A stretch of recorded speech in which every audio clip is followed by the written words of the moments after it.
Cry loud, spare not, lift up thy voice like a trumpet, and show thy people their transgressions. Yeah, so I'm a Hebrew Israelite from the tribe of Judah. Yahawashi on our side, so don't try to move us. We got next, and this wicked kingdom's almost over. For our people, edification, my folks, soldiers. Isaiah 58:1. They let the trumpet blow. Hey, we them Hebrew Israelites, it's time to let them know. They let the trumpet blow. It's time to let them know. We them Hebrew Israelites, it's time to let them know. To cry loud, spare none, show them transgressions. For my people never consider they the real Jews. History stolen with that whip, got our back bruised. Still dying in the ghettos, got us trapped in this matrix. Time to open up your eyes, it's too real. We can't fake it. The Most High's on its way back soon. The whole reason why we went into slavery, cause we broke the commandments. Deuteronomy 28:68. Who is this nation of people? Not the seed of Ham, but the seed of Shem. From the bloodline of Abraham, Isaac, and Jacob. Revelation 2:9. Don't let these fake Jews tell you a lie. In due time, they all bow down. I wanna get my crown and stand firm in this truth. Ha Mashayach Yahawashi, that's his Hebrew name. Wasn't no J's in the Hebrew letter. So I carry this truth like I carry my sweater in the winter cold. This what you ain't been told. Esau is cover blown. We let the trumpet blow and let all my ox know that you a set apart nation, ain't compared to none. And when the Most High return, these other nations done. Isaiah 14:1, we gon' possess the land, and they gon' try to cleave. And the Most High said it all is book of prophecy, a hard pill to swallow, but when that light shine, it's real bright, and the Most High is our lifeline. So Kwam Yasharala, rise, O Israel. Hey, Kwam Yasharala, rise, O Israel. It's time for you to wake up out your sleep. Romans 13:11, our salvation is near. Lift up thy voice in the streets so the whole world hear. Yeah, so I'm a Hebrew Israelite from the tribe of Judah. Yahawashi, he on our side, so don't try to move us. We got it next. Hey man, this wicked kingdom is almost over. For our people, edification, my folks, soldiers. Isaiah 58:1. They let the trumpet blow. Say we them Hebrew Israelites, it's time to let them know. They let the trumpet blow. It's time to let them know. We them Hebrew Israelites, it's time to let them know. They let the trumpet blow. It's time to let them know. We them Hebrew Israelites, it's time to let them know. Would you denounce wicked traditions or not? Go to church on pagan Sundays, don't keep the Sabbath at all. That's why we standing on these corners, get this message to y'all. That you living in the wicked world, they knowledge is flawed. Full of satanic practices. The Vatican worship the Black Madonna on the low. While we die from Planned Parenthood, this is woe. Why you think we quoting scriptures, going head up with the beast, spreading righteousness ooze, leaving our enemies duped. This institution is through. We got the spirit of a lion and the power of Yeshaya. There's no way we could expire. I'm on fire. The Messiah is the root of the fire that be all up in my bones. And the prophet ain't respected at his home, but the truth won't stop. Don't try to make us to be wrong. In the scriptures bear witness to the things that we speak. Blow them trumpets, blow them trumpets. We them Israelites, man, and we 12 tribes deep. Hear the message that we speak. Blow them trumpets, blow them trumpets. We them Israelites, man, and we 12 tribes deep. Hear the message that we speak. Well, I'm a Hebrew Israelite from the tribe of Judah. Yahawashi, he on our side, so don't try to move us. We got next. Amen. All right, shalom, shalom, shalom. Most High blessed, most High blessed. It's your brother QANATH, Banya Hawada Banyasha Allah. Okay, we got another good lesson from my brother. He's going to introduce himself once again. He needs really no introduction. I've been knowing the brother for years, and he has some real true knowledge. But yeah, shalom to all the brothers and the sisters in the chat. Lima, Star, Michael, everybody, man. Everybody's in the chat, man. Most High bless you and your beloved family. Most High bless the listeners that like what we do, and Most High bless the haters. Hate on. All right. So what we gonna do, man? we're gonna pop it off, brother. You know, I'm sorry we late. You know what? We supposed to start at 5. We're a whole hour late. You know, we some real niggas, right? Real. We late, right? And we still went out damn overtime. You know what I mean? All right. So at the end of the day, brother, Most High bless you, man. Let's get into it. Shalom. Shalom, shalom. Appreciate that. Can you hear me out here? Yeah, loud and clear. Gotcha. All right, cool. Again, like I said, I appreciate you. This is my elder brother, QANATH here. Like the brother said, I've known this man for a couple of years now. And I appreciate him and the time that he would allow me on his platform to verbalize any of my teachings or understandings or whatever that is. So I definitely appreciate you, Ak, and what you're doing out here. Seriously, keep at it. Thank you. Absolutely. I am Tobiah. Some people know me as Demand. You see me, you might have seen some of my YouTube channel. It's Tobiyahu. You may have seen my videos on Facebook, but I basically take a historical approach to faith. Years ago, I came into understanding, it's almost 10 years now. I came into understanding that everything I thought I knew wasn't true. And I was a person who liked to believe I knew what I was talking about. So it was a very humbling experience to me. And what I decided then was that I wasn't going to be fooled again, because one of the most disturbing things was how easily I was fooled. It wasn't even really hiding this that much. It was just, I decided I wasn't going to look. So I decided, rather than take a religious, take on all of this and look at that, take a religious path, I decided to take more of a more accurate one. So I went with history. I felt that, and I still feel that, history is the best way to truly come into anything that is actually truthful, because truth is just what is actuality, what is historically true. So that is what most of my lessons are about, and most of my teachings surround. It's about what is truth and actuality rather than our faith. And so today we're going to get into this calendar thing. All right. And so I got a screen share going ahead. Bear with me. It shouldn't take too long, but I want to just show what it is we're dealing with, because some people say, we need to keep the feast days. Some people say we don't need to keep the feast days. Some people say we don't know when the feast days are, and there's all these calendars in use. So I pray that I'm able to quell any of this, and this is all in love. I do not have all the answers, and I'm not coming at you like I got all the answers.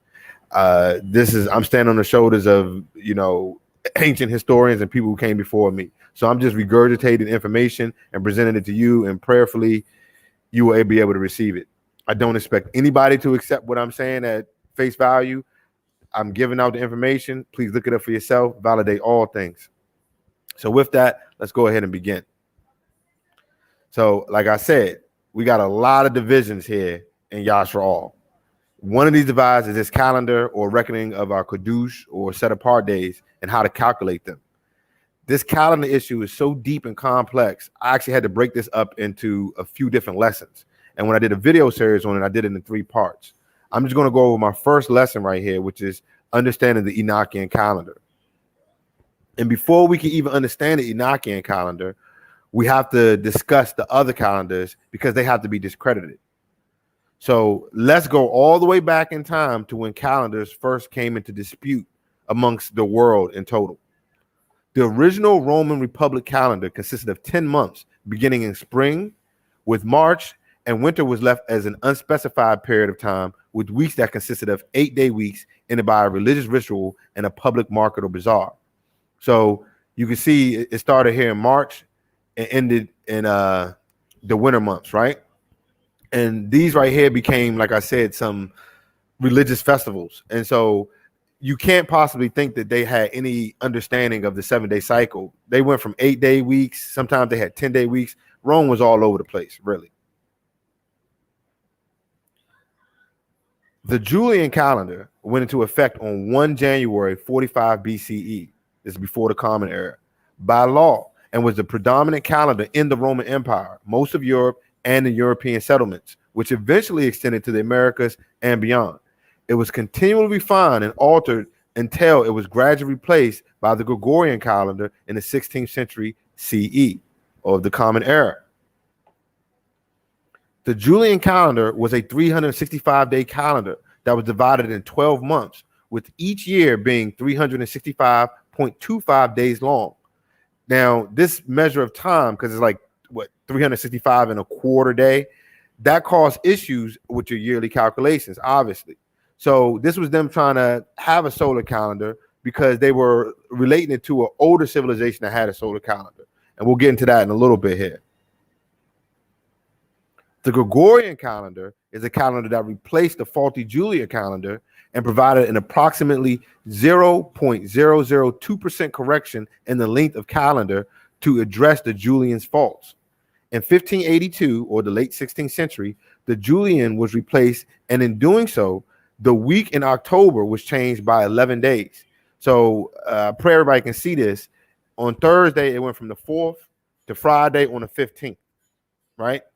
This means that any notion of the Shabbat or the festivals that have been intact since the ancient world, it cannot be true, because 11 days throws off any cycle system in use, and the Hebrew cycles of 7 cannot be reconciled with such an alteration. That's just too many days. It just won't work.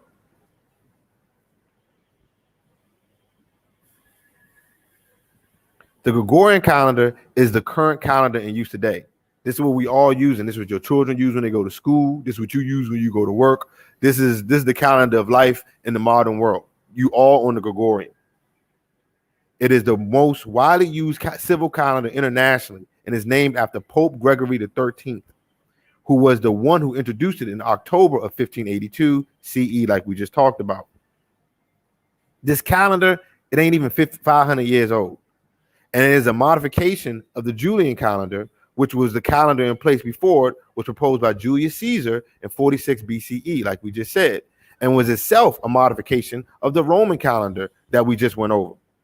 The Gregorian and the Julian had to be altered 7 times to correct the errors that they had in them. They had to keep changing this joint over and over again because it just wasn't working. Now, the reason these calendars had to be continually altered was due to the drift of the calendar with respect to the equinoxes and the solstices, and specifically the northern vernal equinox, which was used to set the date for the Romans' Easter festival. We as a people, we have lost our connection to the deeper understanding of our surroundings, in addition to our culture and our heritage. The sun travels in a pattern that brings it higher in the sky to a peak at the summer solstice, then to its lowest point at the winter solstice. And you got 2 equinoxes in between that. So this is your summer solstice. This is your longest day of the year. It typically falls around like June 19th or so. This is your winter solstice. It typically falls around December 22nd or so. And this is your longest night. And your vernal equinox, this is your northern equinox, and your tonal equinox, or your southern equinox, those are your half point. Those are equal days and equal night. That's why they call it equinox. Equinox is Latin for equal night. Now, the Gregorian, for example, had to be adjusted, or has to be adjusted, from 365-day cycle to a 366-day cycle every 4 years with the leap year, where a leap day is added, which is February 29th. And this corrects their drift. Every 4 years, this is what leap year is all about. It's correcting this drift. And I know some people believe that, well, there is no drift. You know, the days are in cycle. The Shabbat is always the same day. It never moves or whatever. Really? Well, let's take a look at this. Let's go ahead and say you were born on Saturday. This is June 2016 here. Let's say you was born on Saturday. This is Shabbat. So your birthday is a Shabbat, without a doubt. You was born on a Shabbat. That is your birthday, without question. Then you go to the next year, June 2017. Look, the 4th is now on Sunday. So you was born on June 16th on a Shabbat, on Saturday the 4th, right? And then the next year, it's on Sunday. It just moved one day. Then by the time you get to June 18th, the 4th is on Monday. So this day you were born was a Shabbat. That's without a question. However, you see the Shabbat was the 4th, and it's still moving. The Saturday that you're keeping, that is not your Shabbat. And I know a lot of people say, well, Saturday it lines up with that or whatever. Again, the Romans, it had nothing to do with that. It's moving by one day, right? Now, there's 2 things that I want to be clear here. The first is that the Gregorian calendar, which evolved from the Roman calendar, cannot be the proper calendar to utilize for festivals or for days, including your Shabbats or Shabbatut, because it and all its previous versions were created way after the festivals of the ancient Abri or the Hebrews. It was way after they was ordained. And the second point is that this isn't a perfect calendar, and the days change from year to year, which is confusion, and Yahuwah is obviously not about that confusion. These calendars are Roman models of time, which is Western. So you cannot use any of them for Eastern cultures. The ancient Abri or the Abri, the Hebrew people, this is an Eastern people. This right here is a Western culture. The years, the weeks, the months, they were not solemn or traditional times to the Romans. They lengthened or shortened their years at a whim, and their accounts of time were not established by the same precision as the ancient Yasharali or the ancient Israelites. In fact, Julius Caesar, after his victory over Pompey, used his position as Rome's chief pontiff to enact the calendar reform in 46 BCE, as well as making the year of his third consulship last for 446 days. So he even changed the length of a whole year. Therefore, this calendar in all its versions cannot be observed for festivals or days that require precision from year to year. Y'all willing, we have removed the Gregorian calendar as a viable option to keep the Abri time. And now we can move on to the other calendar in question. Many of our people, Yashraal, today, and Jewish populations worldwide, they utilize what is called a lunar calendar. This calendar is even faultier than the Gregorian. First of all, it has to be corrected every 2 to 3 years instead of every 4 years, with the whole leap month instead of a leap day, which is an entire month as opposed to that single day, right? Because the lunar calendar is a 354-day calendar. I want y'all to keep that number in your mind, 354 days.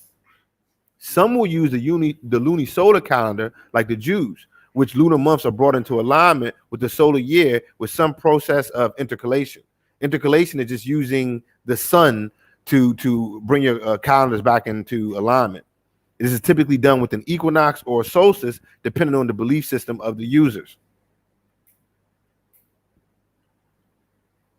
The purely lunar calendars, such as the Islamic calendar, they lack any intercalation, and this causes the lunar month to cycle through all the seasons of the Gregorian year over the course of a 33 lunar cycle.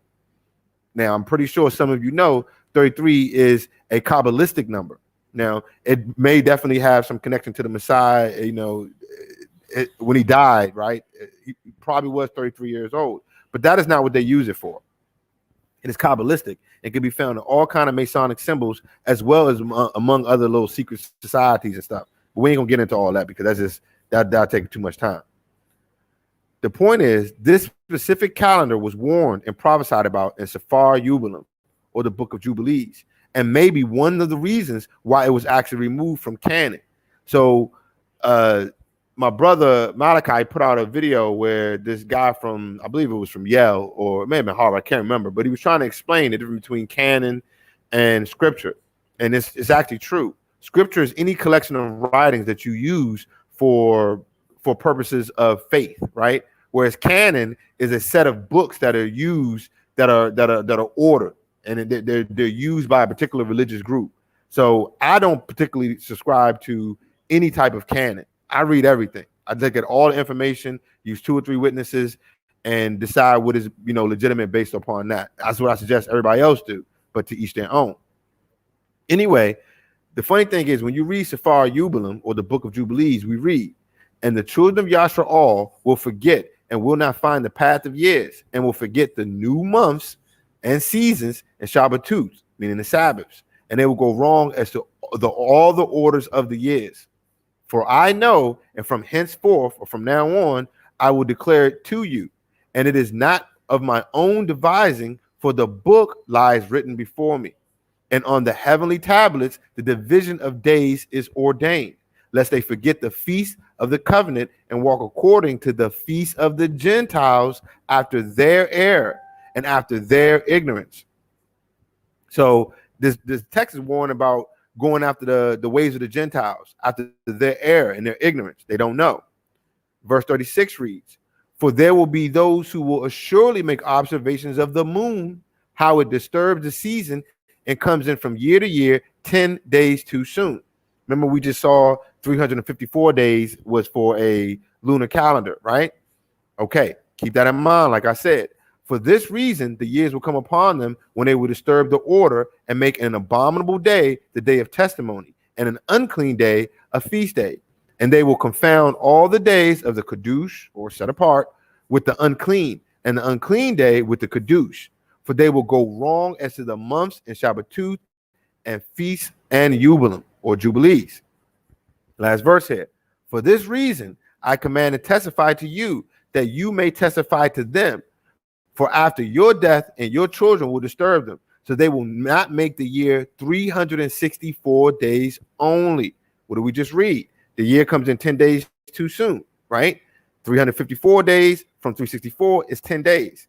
They were warning about the observance of lunar calendars. This is thousands of years ago. It was already in play there.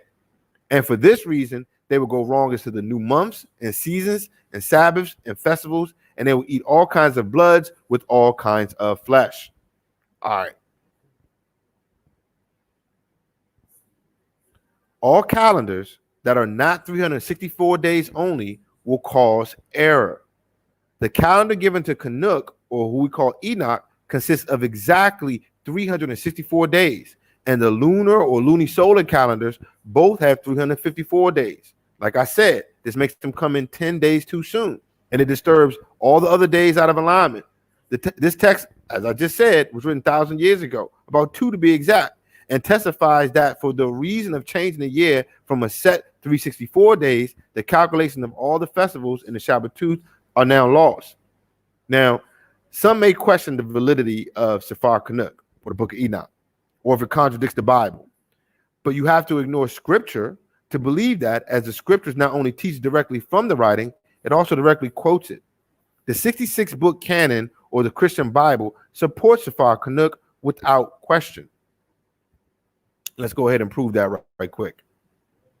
So we're going to go to Bereshit here, or Genesis 6, verse 1.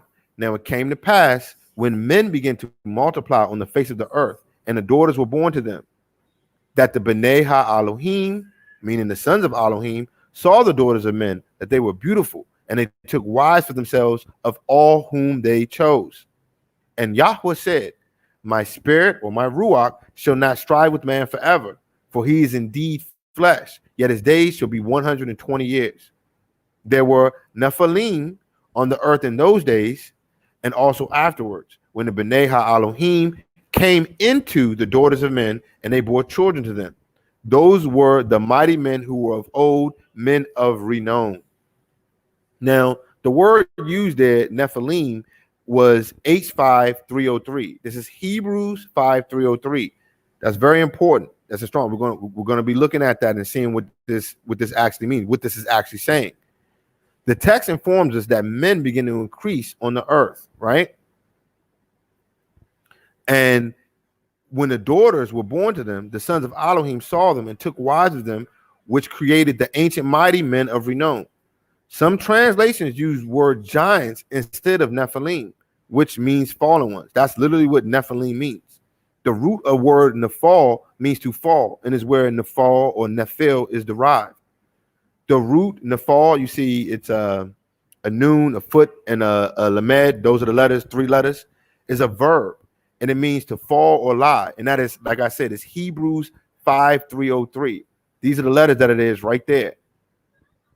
And that's Hebrews 5307. The word Nephilim is Hebrews H5303.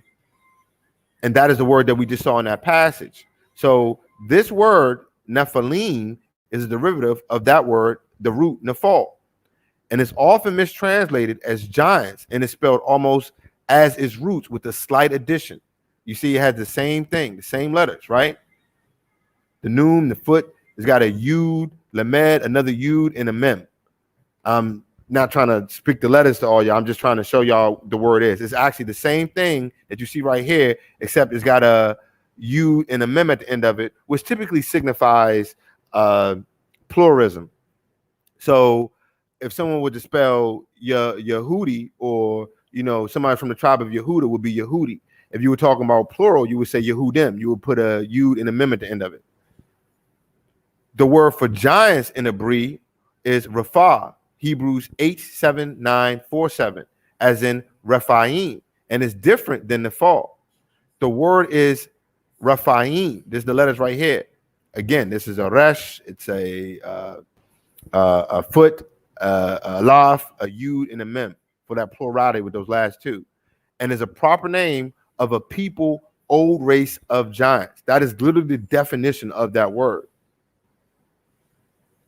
And I know people are wondering, what does this have to do with the calendar? This is just showing the credit QANATH, because it has everything to do with the calendar, everything. And I'll show you how. So when we go to Devarim or Deuteronomy, it reads, "For only Og, king of Bashan, remained of the remnant of the giants." That's that word we just saw. 8:7-9-4-7. That's Rephaim. Indeed, his bedstead was an iron bedstead. Is it not in Rabbah of the people of Ammon? 9 cubits is his length, and 4 cubits his width, according to the standard cubit. Verse 20 reads, "That was also regarded as the land of the giants." This is in Devarim. This is 2:20 here. So the land of what? The Rephaim. Giants, again, Rephaim formerly dwelt there, but the Ammonites called them Zumazumim. So this image right here we're using, this is just for scale. With it, we can see just how big some of these creatures were. On the far left here, we got a man who was about 6 feet in height. Now, this is considered tall for a man because the average man is about 5'10", right? So you see him right there, 6 foot, right? And as we go all the way over to the end, you see somebody who is over 30 feet. And so this is what we're talking about right here, right? This is why some of the accounts in the Bible seem so absurd to some people, because an average sized man would look almost like a bug or a small animal to someone who was this size. These things were really, really big. And just to give some examples so people can put this in the context here so they can see not just cartoon pictures, but actual pictures. 9 cubits equate to about 14 feet. He was a giant, this Og Bashan, and according to scripture, was the only remnant of the great giants. The picture here on the left is from the early 20th century, early 1900s. This was at some Icelandic convention. And this guy was representing his people. Now look at Shorty right here compared to him, right? Right. This is an Anglo giant that is no more than about maybe 8 feet. And on the right here, we have Asian, or what some would call a Moabi or a Moabite, right? Who stands about 7.5 feet. Neither of these men are as tall as Og Bashan was by almost half. So he was 14 feet. He towered over these guys right here. So this is what we're talking about. And he wasn't even as big as some of the other creatures that lived there. So we're going to Shema Al Beit, or 2 Samuel 5:18. This is the second witness to this. The Philistines also went and deployed themselves in the valley of Rephaim. There we go. Rephaim 8:7-9-4-7. Giants. Bamadabar, or Numbers 13:32 and 13:33. We read, "The land through which we have gone as spies is a land that devours its inhabitants." They was eating people. "And all the people whom they saw in it are men of great stature," right? There we saw the Nephal. Now, the word they used there is H5303. So this is not the same word as 8797. Not at all. It's still called giants in some of your translation, but this is saying something different, which is why it's very important that you go back and you actually study what's being said. The descendants of Anak came from the Nephal, or some texts will say giants, and we were like grasshoppers in our own sight. And so we were in their sight. So you see, they're looking at this and they're like, yo, we're like insects, like I just said. And our sight to them, we look like bugs to them. And to them, we look like bugs, right? Cool. The Nephil, or Nephal, H5303, and Rapha, H7947, are 2 distinct races of pre-flood or antediluvian people that managed to still exist after the Great Deluge. Og Bashan was the last of the Rafah, and the Anakim were an example of the Nephal existing in the time prior to the flood and also afterwards. That's why the text said they existed at that time and also afterwards. The Anakim existed afterwards. Cool.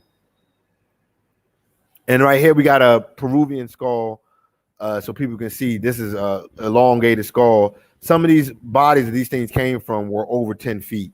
Again, the pictures I just showed you, those guys were not even 9 feet. One was 8 feet, one was 7.5. These tower over them.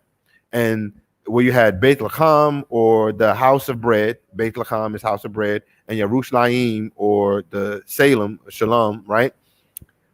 The valley of Rephaim, this is the land right here where all this went down at. These things was deep, and they was eating people. Cool. So, Safar Yubalim, chapter 7, is the first witness to the varying races before the deluge. This is, I'm going to use what people would, like I said, they will talk about their canon, but I'm going to prove all things here with the text. So 721 reads, for owing to these three things came the flood upon the earth. So these three things were the reason why the flood came into the earth. Namely, owing to the fornication wherein the watchers against the law of their ordinances went a whoring after the daughters of men, and took themselves wives of all they chose, and they made the beginning of uncleanness. This is why the flood happened, y'all. What they were doing, they was eating things, they were eating people, they were eating flesh, and they were creating an offspring of race that were not from Yah. Verse 22 reads, and they begat sons, the Nephidim, and they were all unalike, and they devoured one another. Again, cannibalism. And they also would begin of eating flesh, but that's another topic for another study. And the giants, meaning the Rafah, slew the Nephal. And the Nephal slew the Elio, and the Elio mankind, and one man another. So Safar Kanuk, or the book of Enoch, chapter 7:11, is the second witness to the other races existing before the flood. These are races that are outside humans. Now, I'm sure people have seen them talk about Neanderthal man and all this stuff that they weren't, typically your other branches of human. There were other branches of creatures that we saw on earth that were not human. This is what it's talking about. So verse 7:11 reads, and they, meaning the woman in this context, bore to them, meaning the watchers in this context, three races. First, the great giants. The giants brought forth. Some versions of the text, depending on which one you're reading, say slew, the Nephilim. And the Nephilim brought forth or slew the Elioi. And they existed, increasing in power according to their greatness. Now, I'm not sure how many people actually study history or whatever have you, but this whole narrative seems awfully similar to the Clash of Titans told by the Greeks. This is how you have Medusa being slayed by, the dude with the shield, right? There's also the Anunnaki's tale told by ancient Sumer, how these giant creatures going around crushing everything, right? It also is very similar to the Vedas told in India.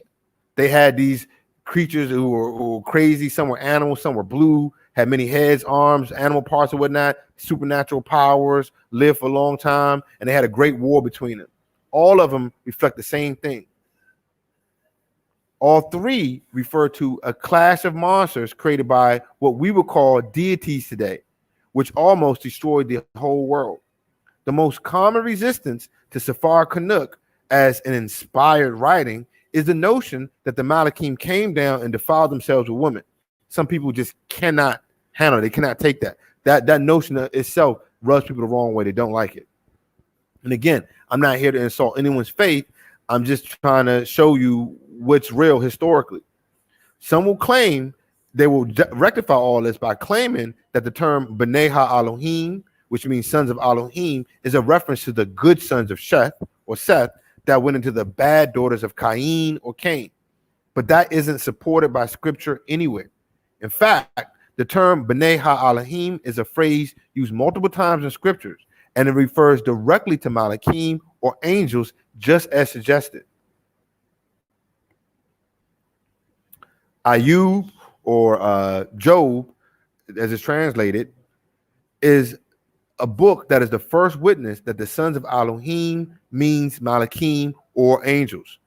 1:6 reads, now There was a day when the Bani Ha-Elohim, meaning the sons of Elohim, came to present themselves before Yahweh, and Satan also came among them.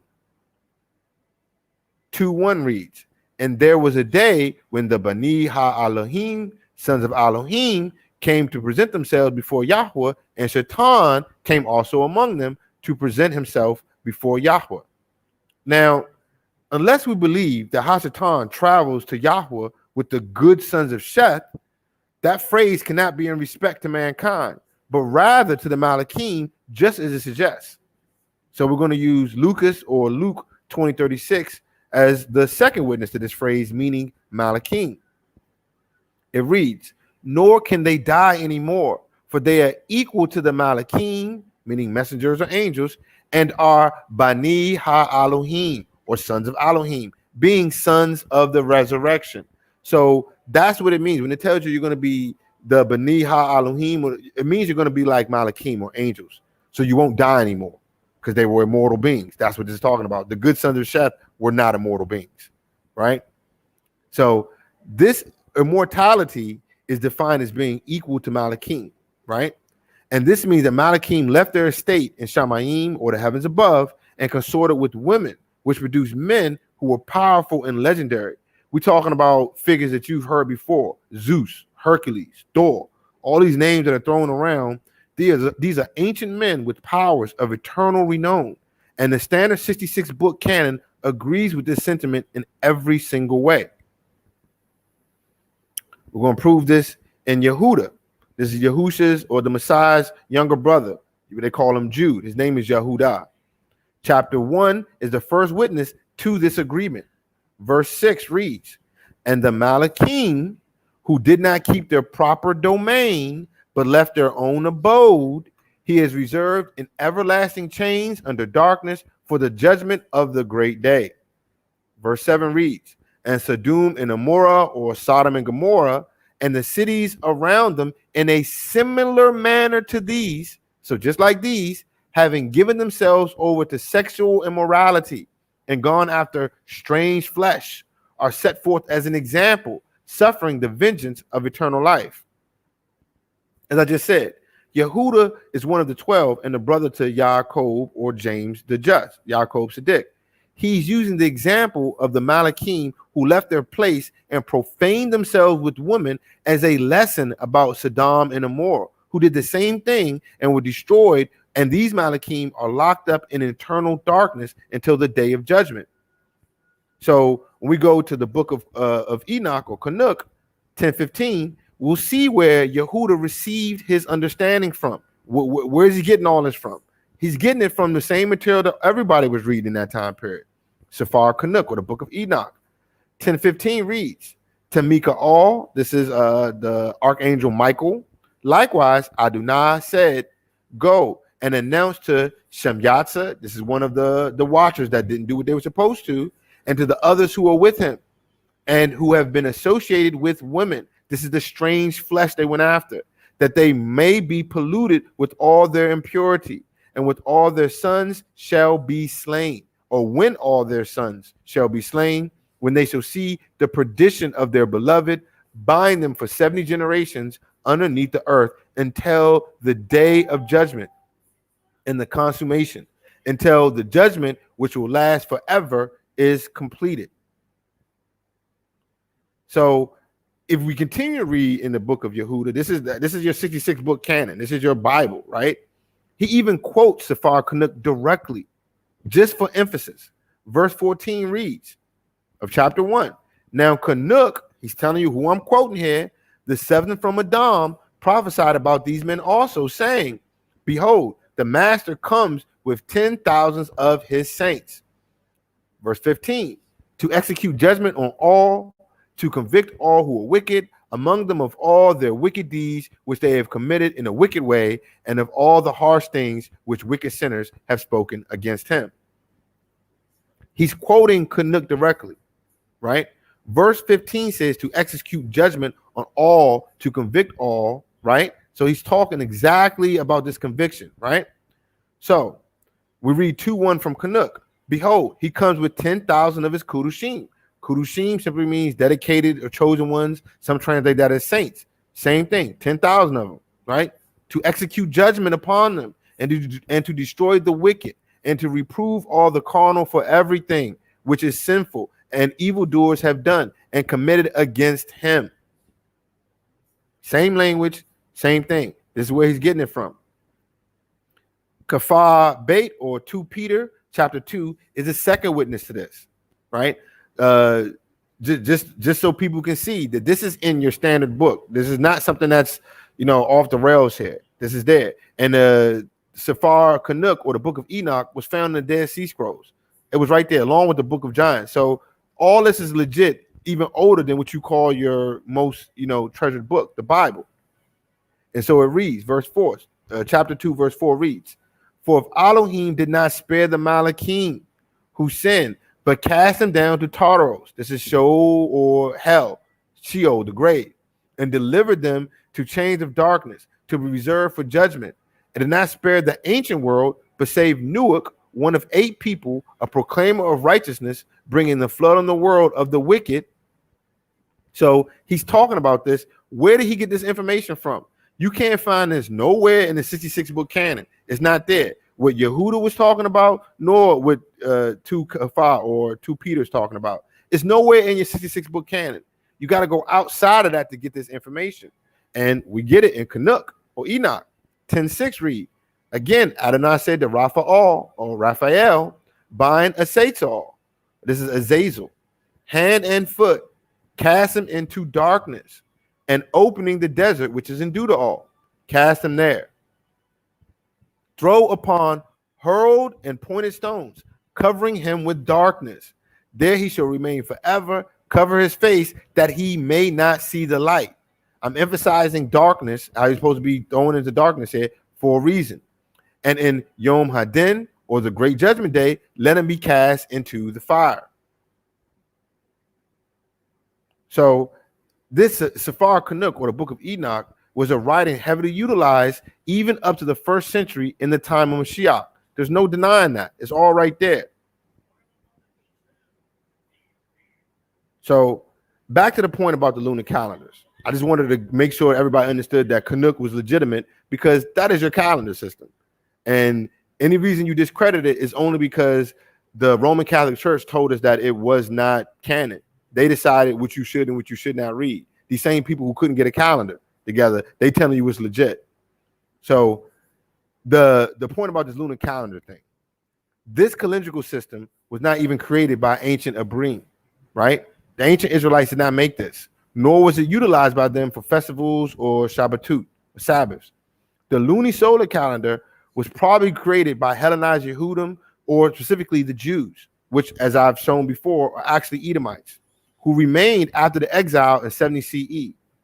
These calendars require the observation of what is called a new moon, or the first crescent after the actual new moon, which is an empty or totally dark moon.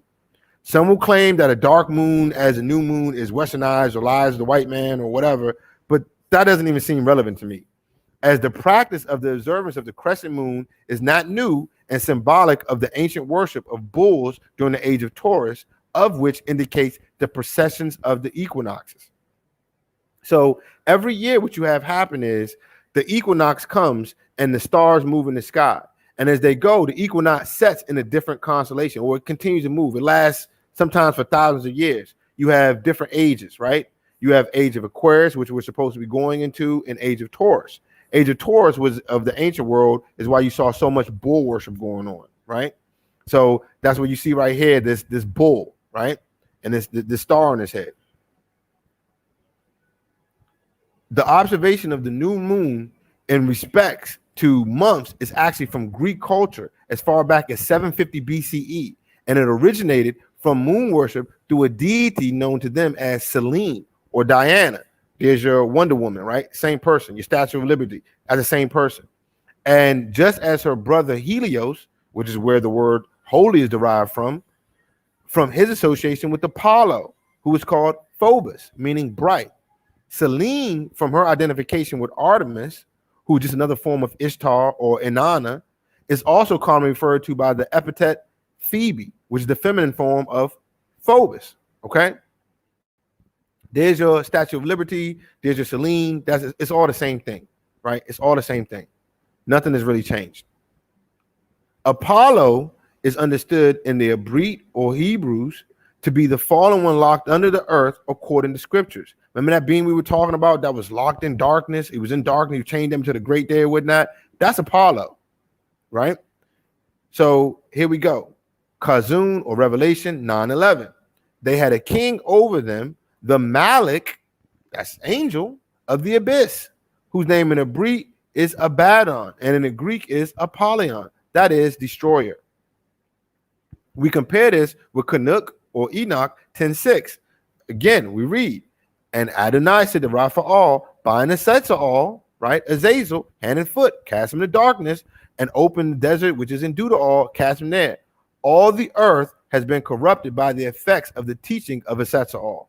To him, therefore, ascribe the whole crime.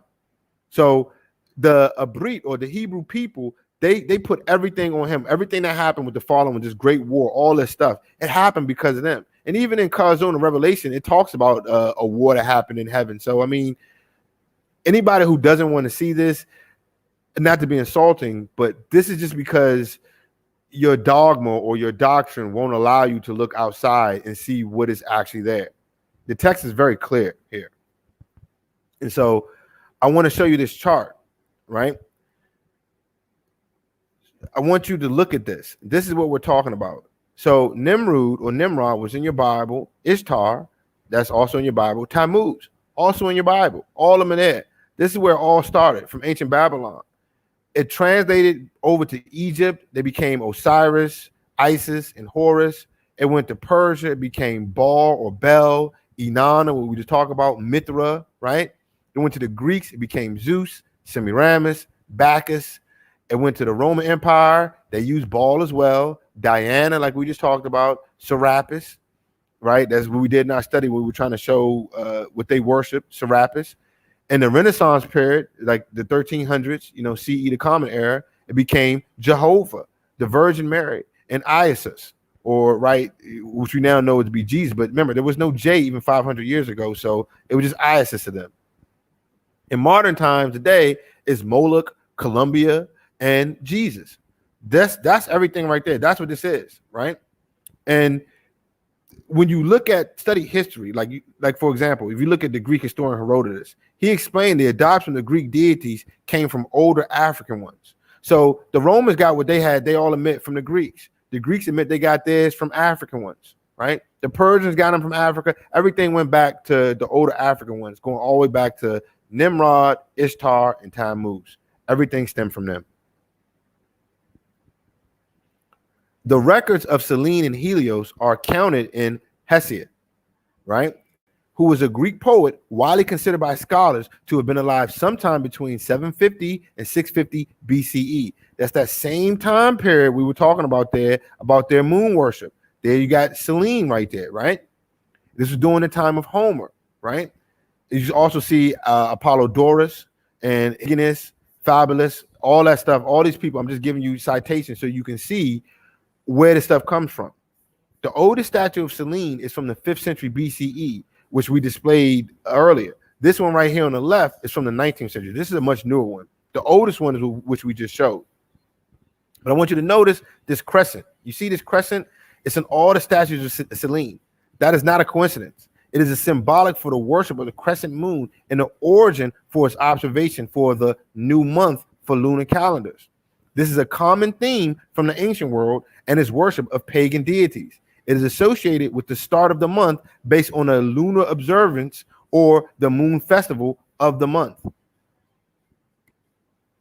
Even this phrase we use, we call it new moon. The origin from that is Numenia, right? This is Greek's 33561. Numenia, right? That's new moon. That's where it came from. It's a Greek word, right? It's a part of speech. It's a noun. It's feminine. Translation, Numania, new moon. Short definition, the new moon as a festival. The new moon, first of the month. That's what this is. This has nothing to do with Yashar. This is Greek. This is seen in images of Baal or Bel, right? See that? We see it in ancient Kemet or Egypt. Look at that. There's your crescent, right? We even see it in the Islamic flags and symbols today, but it's shown its origins are far older, going back to ancient Kemet and even to earlier Sumer or ancient Samaria. Each crescent moon has a star or a sun, right, inside of it. This symbolized the worship of Semiramis or the Queen of Heaven in unison with Nimrod. That's the crescent moon, right, and the star. So this is the stars, Nimrod. The crescent moon is Ishtar.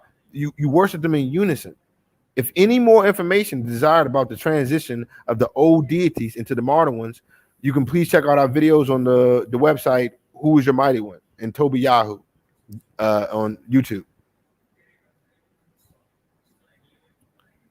The use, or the national use, I should say, of any lunar calendar by Yashra'al never occurred for the simple fact that it wasn't implemented until 359 CE by Hillel II, who is simply known as Hillel, who held the office of Nasi of the ancient Jewish Sanhedrin between 320 and 385 CE.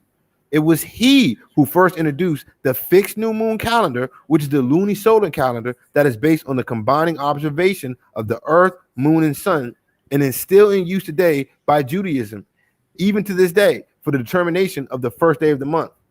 Ain't nothing new under the sun. Yashra'al was as a whole were mostly dispersed by this time period in history with the destruction of the second temple, which was prophesied by Ha Mashayach. So let's just check that out right quick. Yahoo or Matthew 24 is where we found this. It reads, Yahusha left the temple and was walking away with his Talmudim, came up to him, called his attention to the buildings. Do you see these things? He asked. Truly I tell you, not one stone here will be left on another. Everyone will be thrown down. The temple was destroyed in 70 CE by Titus and his father Vespasian. These are the people who made the Flavian dynasty. Josephus writes this in detail and other sources as well. This was depicted here in the Arch of Titus, right here. That's it. They're walking off with the menorah after they wrecked the temple. The children of Yashra'al were expelled in 70 CE by and large due to the First Yehudi-Roman War, which was from 66 to 73 CE. And the rest of them all, I mean, everybody else was gone by the Bar Kokhba revolt, which was from 132 to 136 CE, which were both nationalist or racial rebellions with the goal of a restoration of an independent Yehudi state that was free from the Roman or the Idumean rule. This is a matter of historical record. And since they were gone, the institution of a lunar calendar by Hillel nearly 250 years after all Yashra'al was totally expelled from the city and the surrounding area through conflicts with the Romans or the Edomites, it could not have had anything to do with the actual people or ritualistic practices of that people. They was gone. So this guy Trajan, he kicked everybody out. He made it illegal. That's where you actually get the name Palestine from. He changed the name from Roman Yehuda or Judea. He changed it to Palestine because he tried to blot out the people from even being there. And so everybody was kicked out. So the people who made a calendar 250 years after that, it had nothing to do with them. This was just, like I said, the Jews, the Idumeans. What had happened was that once they removed the children of Yashra'al, the Edomites and or the Romans were not able to maintain the language, which was Aramaic at that time in history, nor the sacred days, because they weren't the people. They were not the chosen people, and they were thus blinded to the understanding of the set-apart language and customs. Without Yashra'al as a light to the nations, many are lost in understanding. The Sanhedrin, which are Edomites or Jews, therefore altered the language by the middle of the first millennia, roughly 500 CE, through the Masorites, who were groups of Idumean or Edomite Jewish scribes and scholars that changed the foundation of the faith of Yashra'al between the 6th and 10th century CE, and were based mostly in present-day Israel in the cities of Tiberias and Jerusalem and Uruk or Iraq, which was Babylonia. These were the Edomites who were of the Herodian dynasty that got to stay after Yashra'al was removed. We covered this in our discussion about the Bible. This is where you get your 66 book canon from. These guys, they made it. 1,000 years after everything happened, they made it. They gave you everything, and then they all told you what was canon and what wasn't.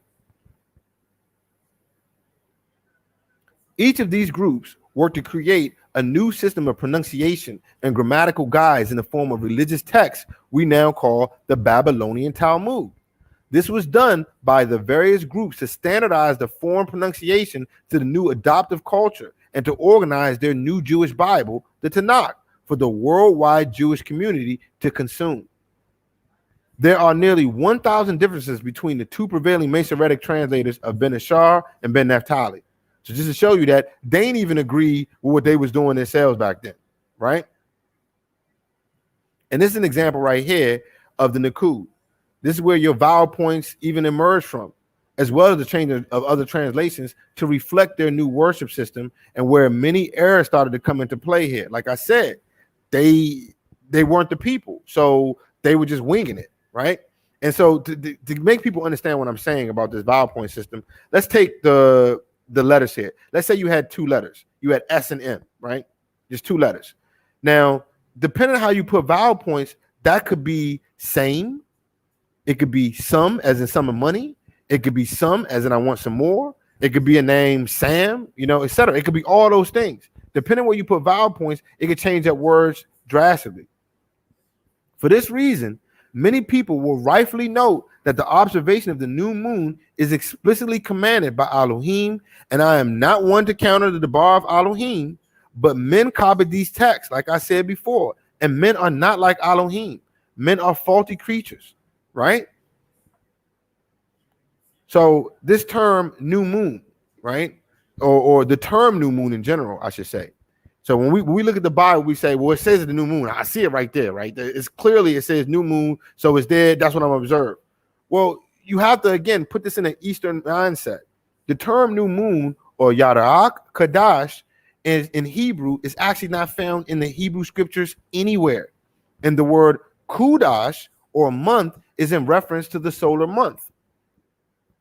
So when we look at this word right here, look, Kudash, or H2320. Look at the letters, right? It's Ket, Resh, Shin, right? 3 letters. Now you see those little dots, they got all of it. That's their vowel point system. That word goes from Kudash, or H2320, which can either mean month or new month, and the word Kadash, right, which is H2318, which means new or switched. Look, it's the same letters. Ket, Resh, Shin. It's just different vowel points. Right. You see, prayerfully, you see what I'm saying here. This is a case of intentional translation errors used to support a doctrine, as the word Kadash, like I said, can mean either or. Right? Right. So the word Yarak, or H3391, Yud Resh Ket, right there, right? It means month, and in reference to a complete month. And the word Yarak, or Yud Resh Ket, or moon, were switched as well. So I hope you can see this. These are the games that they're playing here with these letters. The Hebrew words for moon in the Old Testament is Yara'ak, like I just showed you, H3394, right? That's moon. So this H3391, that's month. That's something totally different. Yara'ak, or moon, is used about 27 times in the standard 66 book canon of the Bible. We know what that is. It's used in there over and over in the text. We know what that is. That word is not the same. H3394 is not H3391. These are the games that are being played. So we're going to give some examples here, right? Sephar Dabarim, or the book of Deuteronomy, 4:19, 17:3, and 37:9 are just going to be a few examples here. 4:19 reads, unless you lift up your eyes to the heavens and shall see the sun and the moon, Yara'ak, that's what it is, and the stars, all the hosts of the heavens, and you be drawn to bow down to them and serve them, which Yahweh your Elohim has allotted to all the peoples under the heavens. 7:13, and has gone and served other mighty ones, or deities, and bowed down to them, or to the sun, or to the moon, Yara'ak, or to any of the hosts of heaven, which I have not commanded.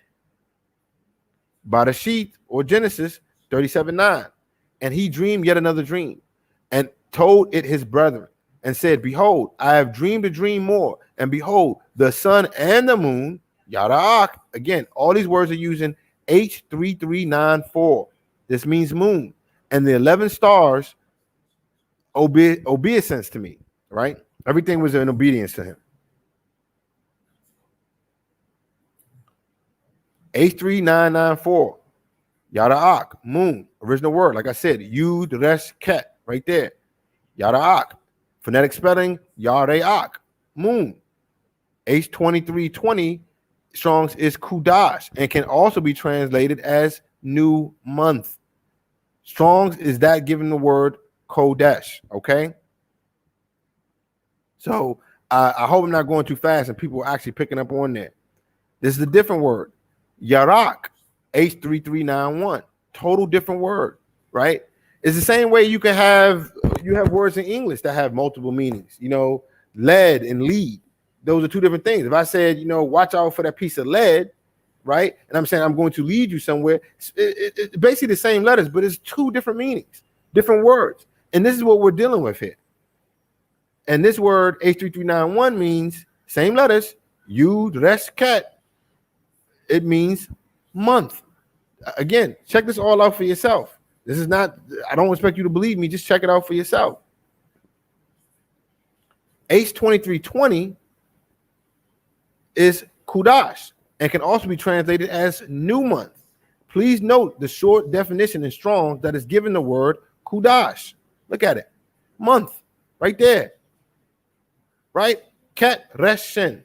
Right there. It's a month, and the word mistranslated to mean new moon by a lot of translation that you're reading from these Masorites.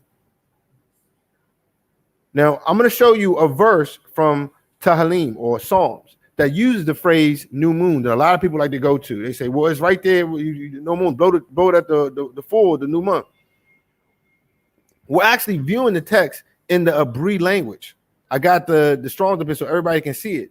It is evident that there is no mention of the word moon at all, and only Kadash. Look, Ba Kadash. Look, Ba Kadash at the new Kadash. You see, the word Yara'ik is nowhere in this verse at all, or any others of this. It's not in there. Nowhere do you see it anywhere. You see that. So at the full, the trumpet at the new, not new moon, at the new what? New month, blow up our solemn feast day. Or on our solemn feast day, blow up at the full the trumpet at the new month. That's basically what this is telling you. The root word of Kudash or month is Kadash, which is H2138 in Strong's. Kadash is translated in English as to renew or new. Thus, its usage as a term new month. Barashit or Genesis 8:5. And the waters decrease continually until the 10th month, right? H2320. In the 10th month of the first day of the month, H2320, were the tops of the mountain seen. Shemut or Exodus 19:1. In the third month, H2320. That's that word. When the children of Yasha'al were gone forth out of the land of Mizraim, the same day came they into the wilderness of Sinai. That is the word. Wa'ikra or Leviticus 23:5. In the 14th day of the first month, again, H2320. At evening is Yahuwah's Pesach. So as we see over and over again, this word we were using here, that's what this means. Even a detailed examination of a physical copy of the King James Version or the KJV reveals the addition of the word moon. In the printed text, you will all notice that the word moon is italicized. This means that it was not an original part of the text, but was rather added or inferred by the translator. This verse, like all the rest, only has the word new, meaning Kadash, there, and the word moon is italicized. Right, so let's read Yekazakal or Ezekiel 46:1. Thus says Yahweh Elohim, the gate of the inner court that looks toward the east shall be shut the 6 working days, but on the Shabbat it shall be open in the day of the new moon will be italicized. Go open your books, check it out. It shall be open. It just means the new month. It shall be open. Nothing with moon. The word Yada'ik is not there, not in the language. This is a translation error, intentional one, I believe. in Devarim or Deuteronomy 16:1. Observe the month. Again, H2320 of Abib, right? They don't say the new month, the month right there. And keep Pesach to Yahweh Elohim, for in the month, H2320 of Abib, Yahweh Elohim brought you out of Mitzrayim by night. The children of Yashar'al were taken out after the Pesach, which is the 14th day of the first month, as covered in Wayikra in the study and all over the scriptures. If the word Kudash, H2320, actually referred to a new moon, then it simply could not refer to the start of a month, because the 14th day of the month is the middle of the month. So if you took you out on H2320, this cannot mean new moon. It has to mean the beginning. It can't mean that. Right? So hopefully we've successfully discredited the lunar and Gregorian calendars at this point. So the next time we go into the discussion, we can move on to pinning down the Shabbat and the festival days and all the other kind of stuff, and plotting our calendar. But this first part was very important because I wanted people to be able to look at this and see what we were talking about here. So that's basically the study right there. And I pray that some of this information, I know it was a lot of information. It was a lot for me, certainly. And I hope this touched people and they could look at this and check it out. Because a lot of the stuff, like I said, some of it is scribal errors, true, but a lot of it is intentional. And what they're doing is they're trying to overlay their worship system over to what was there before. They're trying to make it their own. So we have to be very careful. And we're labeling things pagan, all this to do this. You got to, we argue about we're supposed to watch the full dark moon versus the crescent moon, whatever. It's all pagan, all of it. None of it had anything to do with them. They were to worship. They were to worship the days that were allotted on the Enochian calendar using the sun only, right? So that's it. That's what I got. And like I said, next time we continue to study, we can get into some deeper things about the calendar and really I want to show people how to use this stuff. I appreciate your time. Oh man, that was wonderful, brother. Most High bless. At the end of the day, for our people, edification is, to wake us up and to also dialogue. If anybody saw anything wrong about what he said, put in the comments section. You're welcome to come back on. What I'm doing is I'm building a base. So if anybody send anything nobody like, next time they come on, or I'll set up a show where we have a round table. Everybody has my email where we can go into that. Anybody brought up anything they saw they didn't appreciate or they just saw a difference, then we have what we call a round table. And everybody will keep it respectful, have a round table. And that's how we move forward, man. All this bickering and stuff just ain't working. Even I'm learning that. You know what I mean? But yeah, that was a wonderful lesson, brother. You said you got like 3 more parts. I'm intrigued on hearing it because I actually saw some of it. No, I saw the whole, not all 4, but I saw a part. And that's why I asked you to do this again, because no problem. and for me, I don't worship none of that stuff. I don't. That's just me. But very interesting. I just thank you, man, for coming on and doing what you do. And Most High will, you and the brothers be back on next week. Next week, if the brother is up to it, I asked him to put his 10 toes in the ground and stomp down that chart, because no problem. Right. It's cold. Hey, we can use this charcoal for the fire, you know what I mean? Yeah, that's like I said, that's not to, again, I'm not trying to belittle anybody's belief, but that's low-hanging fruit. We can get that one in easy. That's nothing. Yeah, I pee on that fruit, bro. I've been peeing on that fruit. I pee down, So yeah, that's real easy. A study of history, the text, and that gets squashed fairly easy. But I'm looking at some of these comments and I see like people, saying, it's what is this? Way too much scripture tells us with the sun, moon, and stars to be used for signs, right?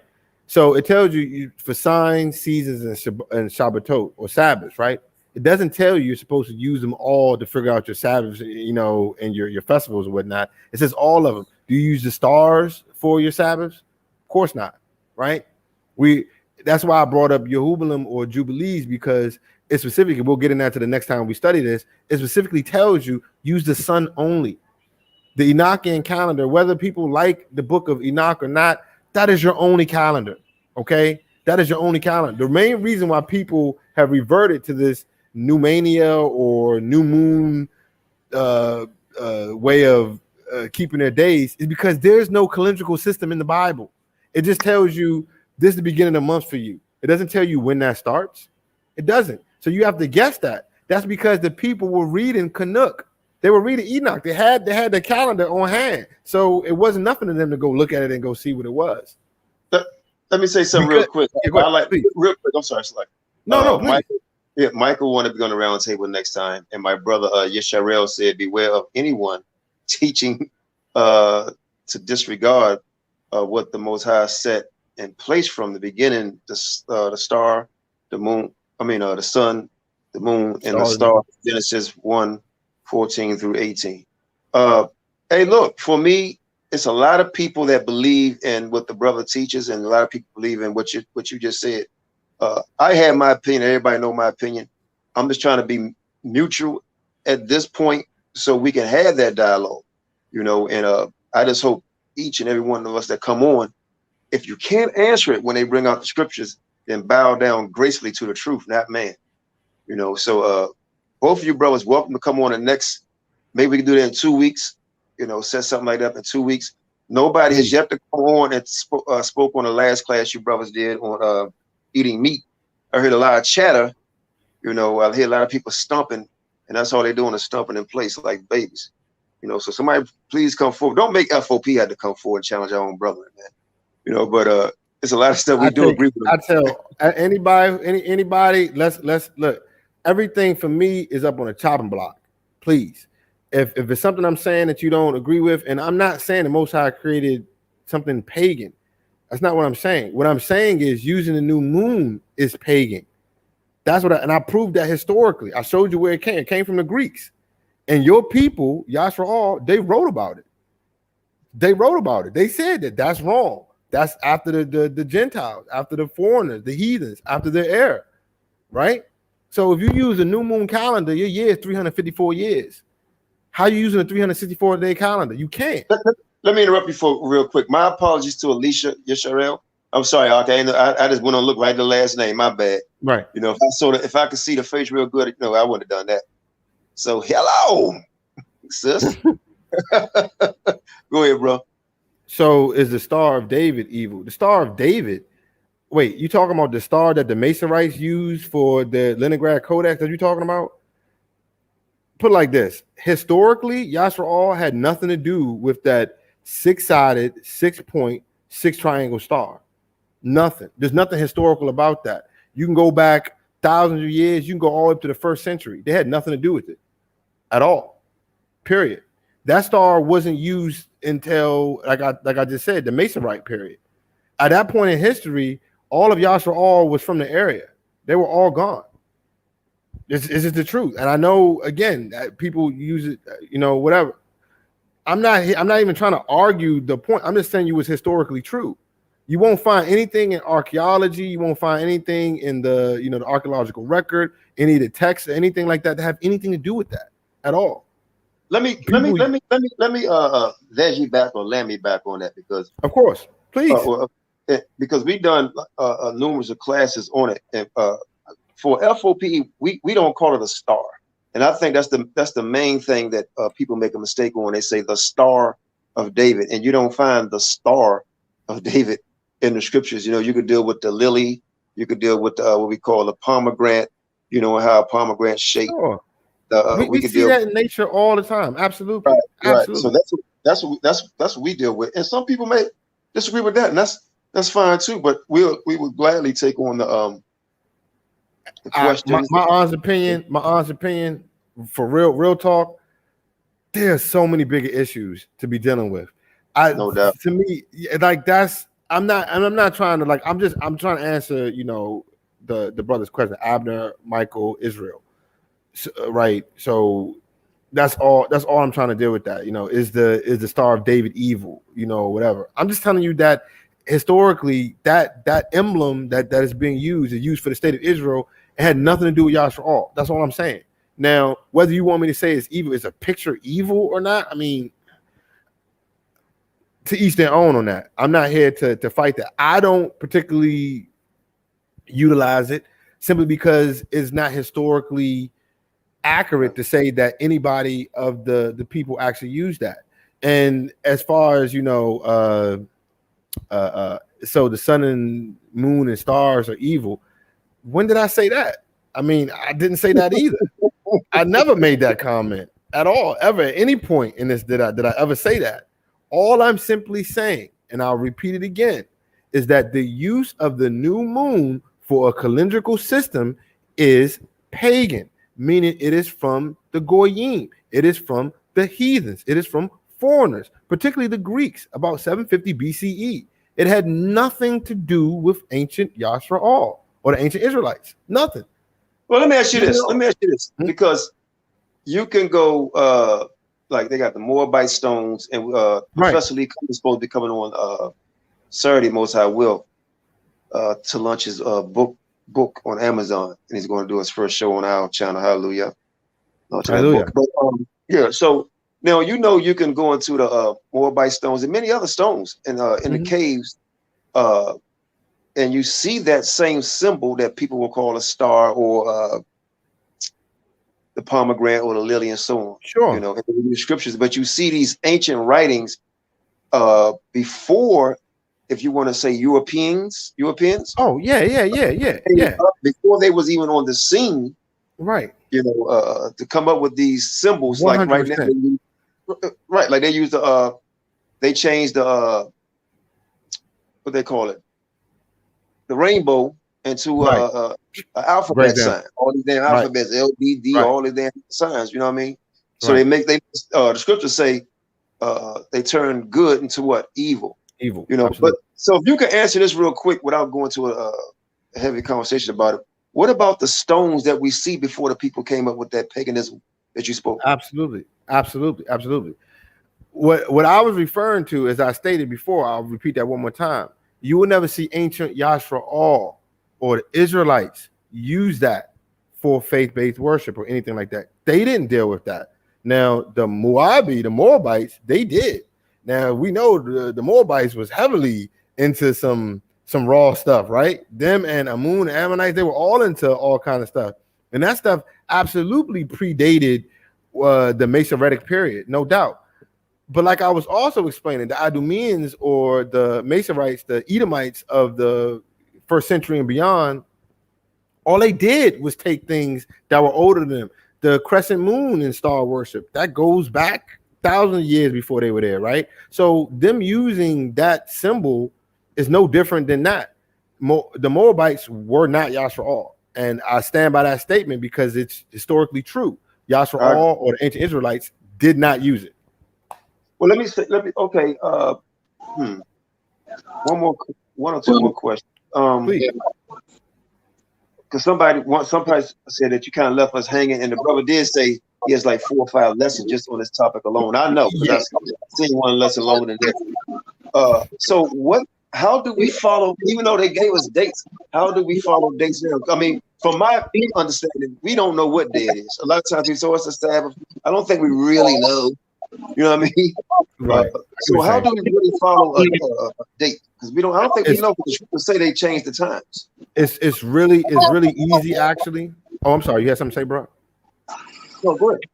Okay. No, it's really easy, actually, and we can get into it in the upcoming lessons. But I'll just give you the gist of it right here. So the Enochian calendar, or the calendar of QANATH, is a 364-day calendar. Like I gave the example about your birthday, whatever date you're born on. Like I was born on September 8th, right? It was a Friday. The following year after that, my birthday moved 1 day to Saturday, right? So it keeps moving every 1 day until you get to leap years, where it moves 2 days, because they add an extra day. They use a 365-day calendar. By them doing it, if you go from your birthday on, let's say you were born on a Shabbat, and it's on a Saturday, right? If you go from your birthday and you go all the way around next year, that's 364 days, 364 days. I'm sorry. Exactly. 364 days, period. So as long as you use a 364-day cycle, everything will pretty much be even. Now, as your question is, how do we find when our days is and all that stuff? It's simple. You have to use the vernal equinox. It's very simple. The vernal equinox has been the same time immemorial all times. It comes around March 21st, right? Equal day, equal night. Canuck or Enoch talks about it very explicitly. He gives all the phases of the sun. Right. Yeah. So after the vernal equinox comes, that's your last day of the year. The next day is your first day of the year. Simply count after the vernal equinox 14 days. There's your Pesach. There's your Passover. And you can keep running it all the way down the line like that until, for all your festivals. They all line up. The calendar that I shared, it lines up everything. There's a few points you will find in the Bible where it talks about certain things that have to happen at a certain time. Like the Day of Atonement happens on the 9th day or the 10th day, and it says your Sabbath is on the 9th day. Now, a lot of people, they try to twist. They say, well, what it really means is, you have your Day of Atonement is on 2 days or whatever. That's not what it says. The thing comes out and tells you beginning, the 10th day is your Day of Atonement. It goes on that day, on the 10th day, on that day. And then it says on the 9th day, you keep your weekly Sabbath. That's what it's talking about. So your 9th day needs to be a weekly Shabbat. The 10th day needs to be the Day of Atonement, right? And then there's another one in I guess it's Numbers. No. Maybe it's Devarim. I'll have to find the actual verse, but there's a few different points in time in the Bible where it plots out exactly when something is, and you can actually use that and retroactively figure out if your calendar system actually lines up.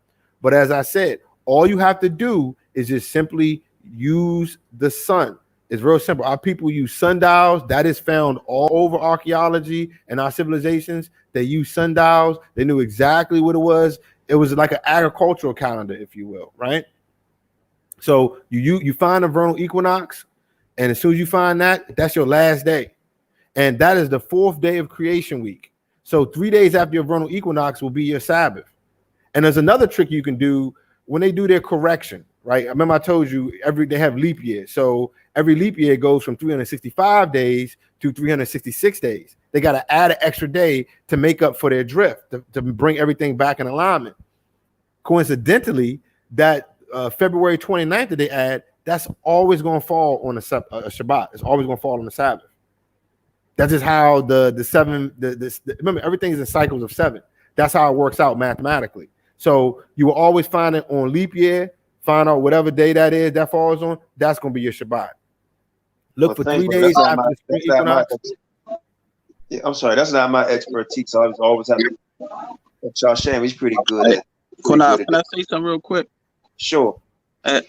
Tobiah, yeah. You remember we had a pre-debate or discussion, or actually kind of like a debate, wasn't really a discussion about the whole Star David thing some years ago. I don't know. I believe so. I do remember that. Yeah, that's when I did not do PowerPoints and stuff like that. But I got a lot of that information. But I respectfully, agree and disagree with you on the whole premise of that. And it's not a big issue to me because, like I tell everybody, I'm not really a big debater, but I present my information and my research, and I tell people, decide for yourself, because we're not going to look and see everything exactly the same in scriptures, But I do have a PowerPoint on it, and I brought out information about it on different time periods during the Maccabees, the Roman, and different areas where we had it on our ossuaries and things like that when we buried our people, and like I said, I can respectfully agree to disagree with everybody. It's not a big deal because, like I said, I did a lot of research on it, and I don't show biased information. Brought out information where people said that they use it for pagan worship. Some people use it as emblema's against evil, and it's just sometimes I see when people they try to touch on that subject. Sometimes when I see people try to touch on that subject, they only come with biased scholarship, or they only want to prove that it's evil, but never, flip both sides of the coin and let people decide for themselves. For myself, I don't believe that it's a star, because even when me out up on our study stars and the books that we have, stars don't look like that.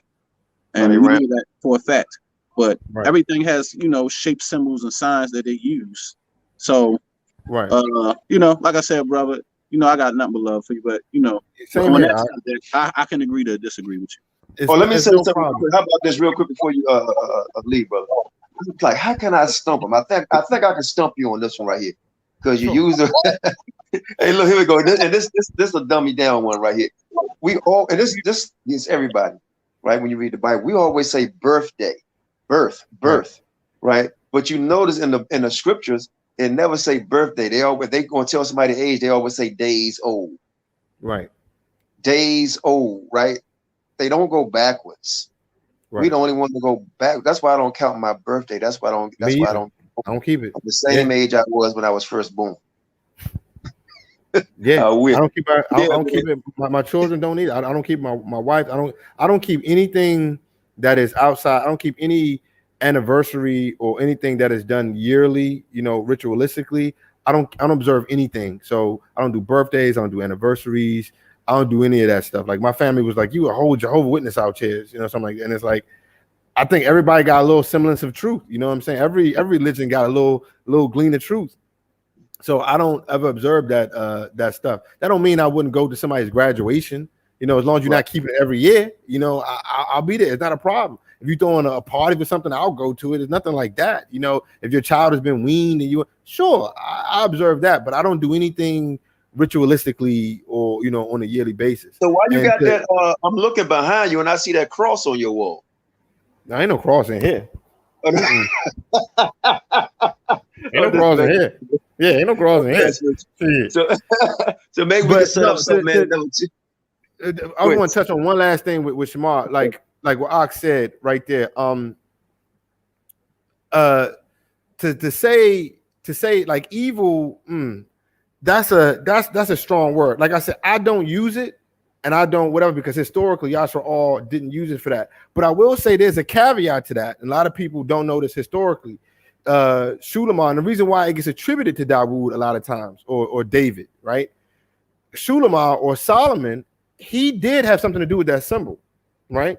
In the construction of the temple and finishing the symbol. Now, whether you believe the stories about the ring, what he had or whatnot, whatever, there was association definitely with him with that symbol. There's no doubt about the ring. Right. There's no doubt about that. Like I don't want you thinking I'm trying to say though he didn't do anything like that. I mean the nation in general did not do anything with that. So yes, it is. So for me to sit up there and say, oh, what's evil and what's not, whatever.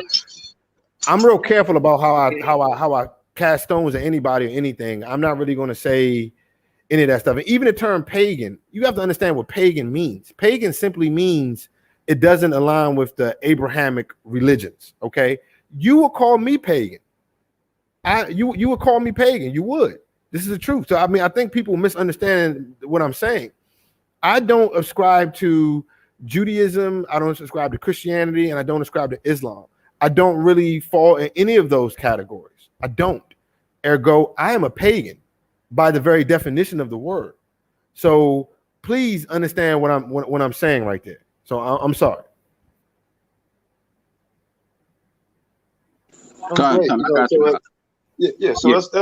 That's great.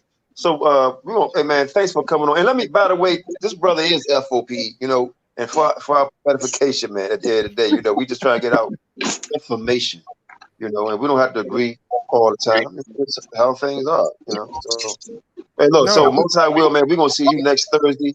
Put 10 toes in the ground, knock down the chart, or whatever you want to talk about. You and the brotherhood. Hallelujah. So you get the last word. Let me say this real quick too. About you see how we could sit there, we could dialogue about something like that easy, but we don't have to fuss each other out, cuss each other out, or call names to one another. It's not, and that's what I'm saying about we can agree to disagree, and we can talk about the different doctrines in Israel, and that's basically how my premise is. Let's share the information. It ain't about who's right or who's wrong, because one thing about this, we're not going to agree on everything, but that don't mean that you're not my brother and I hate you because I don't agree on everything that you're saying. And that's all I want to say. I appreciate that. And I just want to say that anything that I'm telling y'all, everything that I have read, I've gone over, or that I present as information is something that I rejected. Please understand that. I'm not coming at y'all like I got the keys to the kingdom. You know what I'm saying? Like, boom, look at this. I'm dropping all this. That is not what this is at all. Everything from my diet, my observances, what I believe is true historically, whatever, it's something that I was presented with, as I believe a lot of us are, and I didn't accept originally. So I don't ever hold anything. Somebody believes something different than me, it's cool. I'm just like you are, exactly like you are. It's fine. I'm not here to change minds. I'm not trying to be right in a conversation or discussion. I'm just trying to maintain righteousness. That's it. And I know when me and the brother first met, right? He came to my crib, and I could be wrong. I thought it was you too. It was like, man, H-Town, man, you need to look into that, brother. I don't think they the Israelites like that. And I said, was that you? Which one, H-Town? Well, when I say H-Town, I just Hispanic. Oh no, that was me. I remember I went over there. I talked about that was me, and I was telling you, I was like, the chart. Yeah, I was like, the chart is wrong. I was like, the chart is wrong. I was talking about Paul. That's what when we came up, we were discussing, and that we spent a lot of time, and we were fine just discussing. And he was like, I don't agree with you necessarily, but I'm glad to have a conversation. I had a good time. I did. I'm glad you said that, because this brother was in my home, and we didn't disagree on. We was disagreeing on certain doctrines. Could have found out one of them talking about what's right, but shoot, after that, I don't think he was drinking. I had my glass of wine. We was having fun. Had a great time that night. I did share in that wine. I'm sorry, I did. Yes, I did partake in that wine. I sure did. That's what I was saying, though. You can't. When it comes to certain doctrines, brothers just don't want to sit down and talk about it. And that's what the Hebrew Israelite Summits was supposed to be about, discussing the teachings and what we produce to the people. But it turned from that and saying, listen, we might got some errors and some stuff we teach, and we should, make sure it's right, just for the Most High Yahweh's sake, and our souls and stuff. And plus, like I said, we don't want to give none of our brothers and sisters inheritance away, or their tribes away, basically saying that they not the people, and confusing their tribe or lineage with somebody else's. That's not right. So that's why we got to retract and make sure everything that we putting out to the masses is correct, because we don't want to leave no descendants of the true royal bloodline out and be giving our real brothers and sisters inheritance away. Bruh. I'm glad you said that real quick. I'm glad you said that, because brothers and sisters, hold on to your seats for this, right? If you're standing up, please sit down. If you're sucking on ice, take it out your mouth. All right? Don't take no drink. Sit down. The brothers in Sakari, right? Spiritual brothers in Sakari actually see, and I'm going to commentary it, that Samson was a Latino. Man, when I heard that, I could not believe it. The man said, I'm gonna tell y'all good night. With that one, I'm gonna say good night. Hey, Lala Toad, I appreciate y'all for y'all time. No doubt. I'm not addressing that. See you next week, I guess. Shalom. Yep. Shalom. All right, Shan, you can end it, brother. I'm out of here. Great dialogue. Shalom, family. Isaiah 58:1. Cry loud, spare not, lift up thy voice like a trumpet, and show thy people their transgressions. So I'm a Hebrew Israelite from the tribe of Judah. Yahawashi on our side, so don't try to move us. We got next, and this wicked king is almost over. For our people, edification, my folks soldier. Isaiah 58:1. Say let the trumpet blow. Hey, we them Hebrew Israelites, it's time to let them know. Say let the trumpet blow. It's time to let them know. We them Hebrew Israelites, it's time to let them know. To cry loud, spare none, show them transgressions. For my people never considered they the real Jews. History stolen with that whip, got our back bruised. Still dying in the ghettos, got us trapped in this matrix. Time to open up your eyes, it's too real. We can't fake it. The Most High's on its way back soon. The whole reason why we went into slavery, cause we broke the commandments. Deuteronomy 28 and 68. Who is this nation of people? Not the seed of Ham, but the seed of Shem. From the bloodline of Abraham, Isaac, and Jacob. Revelation 2 and 9. Don't let these fake Jews tell you a lie. In due time, they all bow down. I wanna get my crown and stand firm in this truth. Ha Mashayach Yahawashi, that's his Hebrew name. Wasn't no J's in the Hebrew letter. So I carry this truth like I carry my sweater in the winter cold. This what you ain't been told. Esau is cover blown. We let the trumpet blow and let all my ox know that you a set apart nation, ain't compared to none. And when the Most High return, these other nations done. Isaiah 14:1, we gon' possess the land, and they gon' try to cleave. And the Most High said it all is book of prophecy, a hard pill to swallow, but when that light shine, it's real bright, and the Most High is our lifeline. So Kwam Yasharala, rise, O Israel. Hey, Kwam Yasharala, rise, O Israel. It's time for you to wake up out your sleep. Romans 13:11, our salvation is near. Lift up thy voice in the streets so the whole world hear. Yeah, so I'm a Hebrew Israelite from the tribe of Judah. Yahawashi, he on our side, so don't try to move us. We got next. Hey man, this wicked kingdom almost over. For our people, edification, my folks, soldiers. Isaiah 58:1, say let the trumpet blow. Say we them Hebrew Israelites, it's time to let them know. Say let the trumpet blow, it's time to let them know. We them Hebrew Israelites, it's time to let them know. Hey, let the trumpet blow, it's time to let them know. We them Hebrew Israelites, it's time to let them know. Would you denounce wicked traditions or not? Go to church on pagan Sundays, don't keep the Sabbath at all. That's why we standing on these corners, get this message to y'all. That you living in the wicked world, they knowledge is flawed. Full of satanic practices, the Vatican worship the Black Madonna on the low. While we die from Planned Parenthood, this is woe. Why you think we quoting scriptures, going head up with the beast, spreading righteousness, oops, leaving our enemies duped. This institution is through. We got the spirit of a lion and the power of Yeshaya. There's no way we could expire. I'm on fire. The Messiah is the root of the fire that be all up in my bones. And the prophet ain't respected at his home, but the truth won't stop. Don't try to make us to be wrong. And the scriptures bear witness to the things that we speak. Blow them trumpets, blow them trumpets, we them Israelites, man, and we 12 tribes deep. Hear the message that we speak. Blow them trumpets, we them Israelites, man, and we 12 tribes deep. Hear the message that we speak.